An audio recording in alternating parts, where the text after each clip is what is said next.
फिलिस्तीन पर हो रहे जुल्म की पूरी कहानी। फिलिस्तीन का मुद्दा केवल एक मुल्क या कौम का नहीं, बल्कि पूरी इंसानियत का मसला है। यह एक ऐसी कहानी है जिसमें जुल्म, साजिशें और बेगुनाहों का खून शामिल है। प्राचीन फिलिस्तीन और इजराइल का जन्म। फिलिस्तीन एक ऐतिहासिक इलाका है जहां यहूदी, ईसाई और मुसलमान सदियों से रहते आए हैं। यह क्षेत्र इस्लाम के लिए खास इसीलिए भी है क्योंकि यहीं पर मस्जिद अल अक्सा स्थित है, जो मुसलमानों के लिए तीसरा सबसे मुकद्दस स्थान है।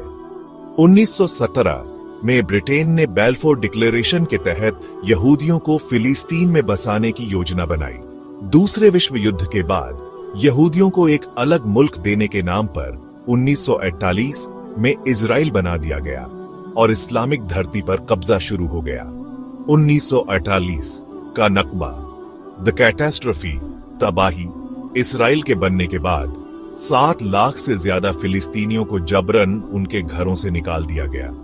कई शहरों पर यहूदियों ने कब्जा कर लिया और वहां फिलिस्तीनी मुसलमानों का नरसंहार किया गया।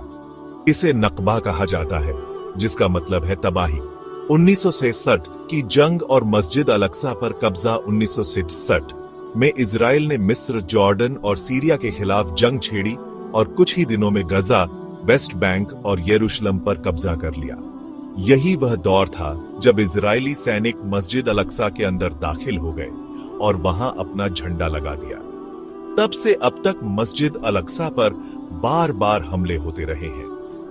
गजा की नाकाबंदी और बेगुनाहों का कत्लेआम गजा पट्टी दुनिया की सबसे बड़ी ओपन एयर जेल बन चुकी है, जहां इजराइल ने हर तरह की नाकाबंदी लगा रखी है। बिजली, पानी, खाने पीने की चीजें, सब कुछ कंट्रोल किया जाता है। इजरायली फौज आए दिन बमबारी करती है, जिसमें हजारों मासूम बच्चे और औरतें शहीद हो चुके हैं। मीडिया का झूठ और दुनिया की चुप्पी, पश्चिमी मीडिया, वेस्टर्न मीडिया हमेशा इजराइल को सही ठहराने की कोशिश करता है। जो भी फिलिस्तीन के समर्थन में आवाज उठाता है, उसे चुप कराने की कोशिश की जाती है। बड़े बड़े मानवाधिकार संगठन और संयुक्त राष्ट्र यूएन सिर्फ चिंता व्यक्त करते हैं, लेकिन इजराइल के खिलाफ कोई ठोस कार्रवाई नहीं करते।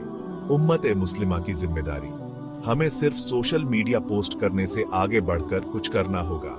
दुआओं में फिलिस्तीन को याद रखना होगा और उनकी मदद के लिए चैरिटी संस्थाओं को सपोर्ट करना होगा। साथ ही हमें अपनी आवाज को बुलंद करना होगा ताकि यह जुल्म दुनिया के सामने आए। अगर हम आज आवाज ना उठाए तो कल ऐसे ही हमारे भी आवाज दबाई जाएगी।